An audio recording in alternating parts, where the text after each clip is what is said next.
Deze tijd van het hier loopt de temperatuur meestal zomaar bij de 8 of de 9 graden in. Dat is dan hoe daai. En juist, we kwamen al aan 12, 13 graden. Misschien, wat het waar onbelangrijk, wie het een prima dag, een maaltijdsdag. Joen en vannacht, ja, we hebben het over bewolking. En er kan vannacht wel eens wat rein vallen, wat lichter rein. Maar dat blijft het ik bij een soort wetter dat denk ik net op. En verder hebben we het vannacht over een temperatuur om bij de 6 of de 7 graden in. En nog altijd een zuidelijke wind. En die is matig rond vrij krachtig in het watergebied. Die wordt dus wat sterker. Morgen beginnen we de dag nog met wat rein, wat lichter rein. Maar in de maand wordt het al vlug droeg. Morgen middag droeg en dan kunnen de zinnen alweer eens even terugbrengen.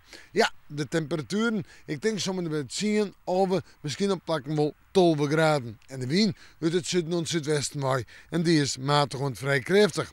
In de joentijd, in de nacht van snijden op manje, komen ze op mist of dichte mist. En daar beginnen we, maar niet te morgen mee. Het fruitsjoch. Manje, eerst mist, later bewolking, het blijft wel droeg. Ja, de temperatuur 12, 13 graden. En dan zetten we terug naar Tiese. Dat wordt een volle maaltijdsdag, maar flink wat zinnen, 14 of 15 graden en een matige en vrij krachtige oostelijke wind.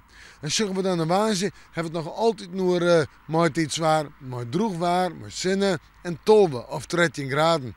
Nou ja, we maken manje, maar weer even in het waarsje.